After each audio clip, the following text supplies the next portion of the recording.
Hi folks, FeroBob, back with another Rust video. This is we're going to do a base tour video. We're about 5 days into the server after the wipe, and this is pretty much my solo base.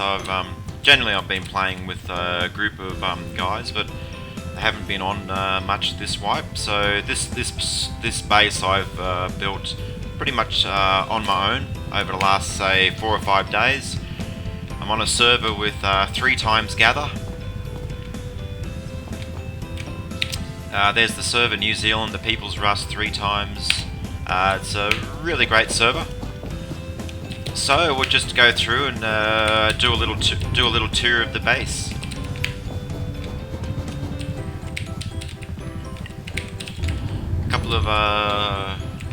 Couple of layers of stone external walls around the outer compound, and as we come into the inner compound, we've got 3 layers of stone walls around the base.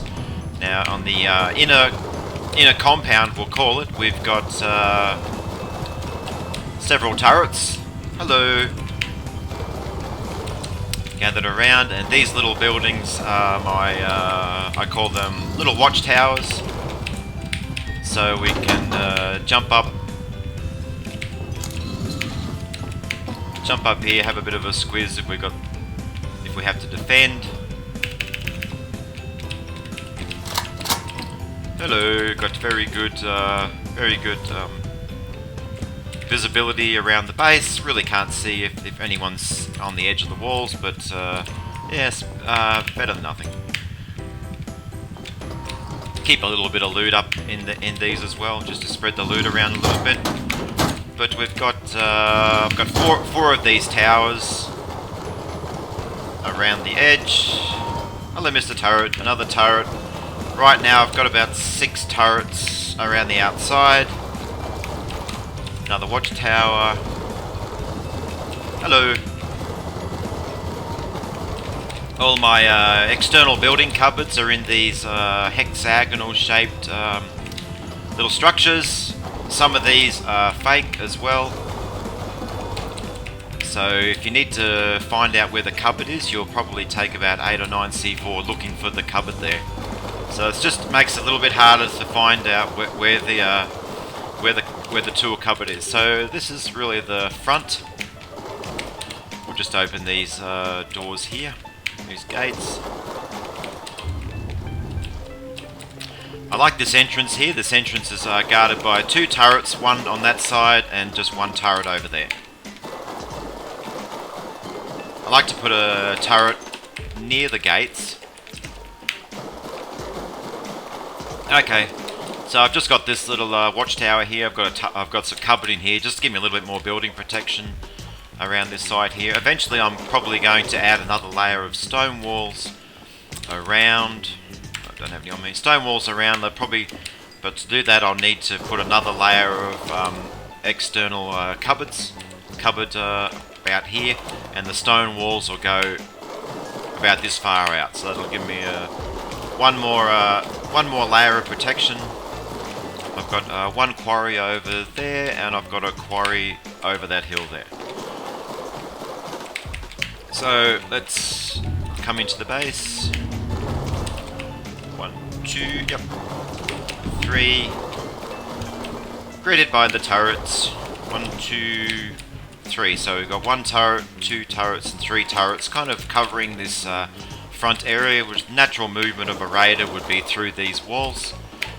So let's come into the stone walls that are surrounding the actual base itself. So we've got 3 layers. So 1, 2.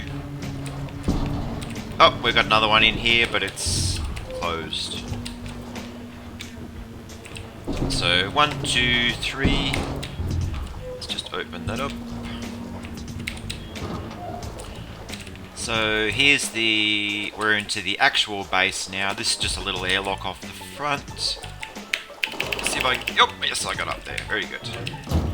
So we're coming into the actual base, a little bit of honeycombing there. Okay, so now now this base design is across the bottom. It's 6 foundations long, and the usable part of this base is the center. The edges are all honeycombed, like you can't go anywhere around the edges. So we'll go up to the second floor. Up there. Oh, there is one. You can go around this little section here.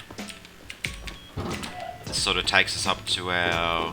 But the usable space is along these square rooms, sort of in the middle. So we go up to the third floor. I've opened up most of the doors just to sort of speed things up. And I've kind of dispersed the loot around, so the loot's never in one place. So keep the building materials here. Up to the 4th floor. Oh, these doors are. So all up we have 12 floors, and I've got a lot of my C4 materials. I'll put into this chest here. The actual C4 in the base, where I've hidden it in the base inside the honeycomb. So you have to remove 2 or 3 walls inside the honeycomb to find where I've hidden the actual C4 and the gunpowder. So there's going to be pretty lucky for someone to actually find where that is, and I'm the only one who knows where I put that. So we're heading up to the 6th floor. Lots of little chests around the edges too. 6. Oh, here we go. Up. Always use ladder hatches, never stairs, of course. 7th floor. So all around the edges is pure honeycombing. So the only usable area is this center squares, which because we're going up in like the shape of a pyramid, gets smaller and smaller at the top. Oh, here we go. Up here. Oh, need a few more doors up here. Who left that ladder hatch open? I don't know. So floor number 10. Going up to number 11. I need to put a few more doors up here, just haven't got around to it. Oh! Reach that. Oh! It's always an awkward jump. There we go.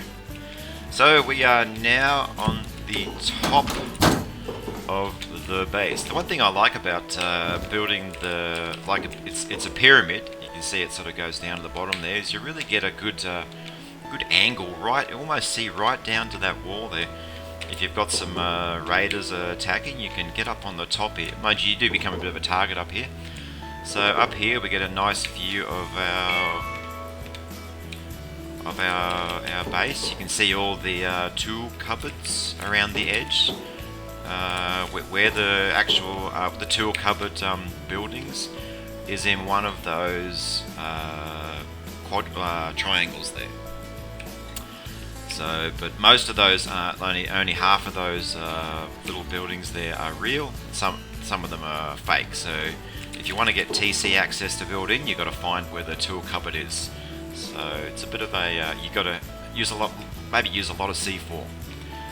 So I built out into the desert. There's one quarry, and I've got a quarry over there. Really haven't used the quarries a little bit. I prefer to just go out and harvest stone rather than having to use a lot of low-grade fuel to keep quarries running. I'll go out and do a farm run where I'll shoot animals, harvest stone. I'll make a goal. I want to get like say 25,000 stone. So it might take me an hour of farming, and I'll shoot a lot of animals, and then I'll come back and put all that into the furnace. And so that's how I've pretty much built this whole base. I kind of put the quarries on as pretty much when the base was almost finished.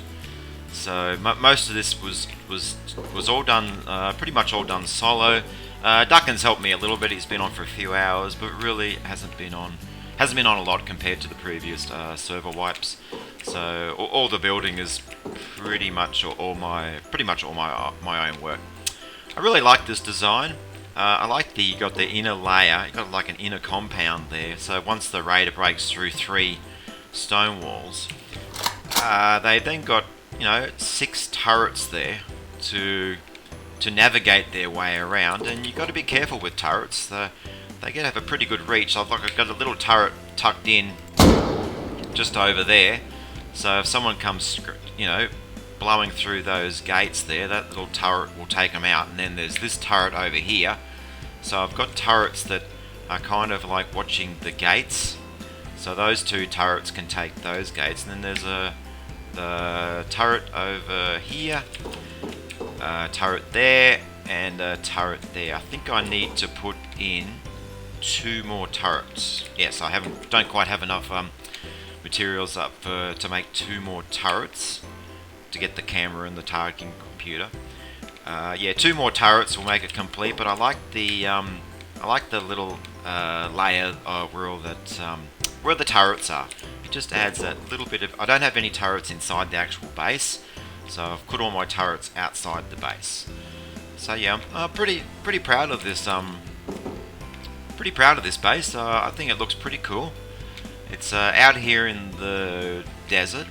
Resources haven't been hugely plentiful. I've had to do a lot of running and a lot of gathering to get all the materials. But no, I think this has kind of been like one of my better bases. I've enjoyed the build process, and I'm glad I could record this base tour before I get raided, because it's only a matter of time before the other clans on the server figure out where you are. We're like 5 days into the wipe now, so the server goes for about 2 weeks before it gets wiped. So it's usually in the 2nd week all the raiding kind of takes place. But I was thinking about possibly putting armor on most of the base up here. Oh, that's in the wrong way around. Okay, but I don't. Oh, never mind about that. But no, other than that, I'm pretty happy. I'm really happy with this build. Whoops. Really happy with this build. I know that the putting these roofs on makes it maybe a little bit less secure, because you can give your raiders something to jump on and possibly work their way up into your base. But that's why I've got all the cupboards like wrapped right around the edge. So to build close enough, you have to find the TC, and there's a TC in one of these 4 buildings here. I honestly can't remember which one it is. So if I had some my armor, I could probably armor those all up, so it would be a little bit more hard. But stone will do for now, because it's a 2C4.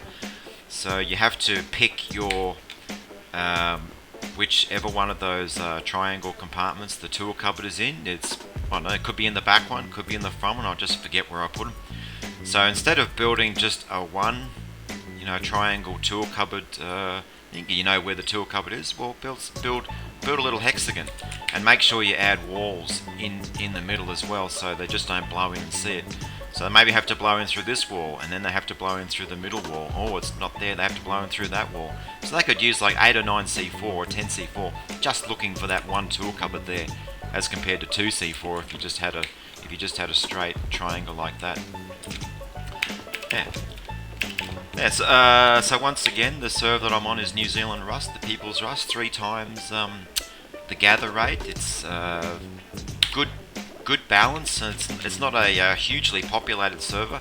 The peak times might get, say, 25, 30 people on the server. I like a Rust server that's not crazily populated, but there is enough people on there to make things interesting. And there's the people on this server, they've been playing Rust for a long time. There's a whole bunch of people here who've got maybe 2,000 hours of Rust. I've got about 2,100 hours of Rust under my belt. So the people, really know what they're doing. They know how to play Rust, and they know how to raid. But they're also, no one gets overly bent out of shape. I've been playing on this server probably like 5 or 6 weeks now, and yes, there are lots of good people here. So if you're looking for a good Rust server to come play on, this is good. I mean, it's close to like vanilla, but there's 3 times gather rate. There is a TP back to your home. You can have one home set up. Makes just things a little bit easier if you, if you're out gathering and all of a sudden you have to, stop playing the game. You get a knock on the front door or something. Just teleport back to your home and you can, log out of the game rather than having to spend the next 20 minutes running back to your base. So I do like that feature. So it's got a couple of mods on the server, but it's not crazily modded. So it's close to vanilla, but it just gives it just enhances. I think enhances the what they say in the description, enhancing the original Rust experience. And yeah, I think it really does that too. Oh, just found a little problem here. If you use roofs up against walls underneath, it actually gives you a double. You can actually place a double wall. See, I've got a wall on the inside there. Well, I can actually place another wall there as well. I'll just upgrade that, spin it around. So there's a little trick there. I wouldn't call it a glitch. It's just a little trick. So that's when you've got a roof coming, and then you've got a wall vertically underneath it. You can place.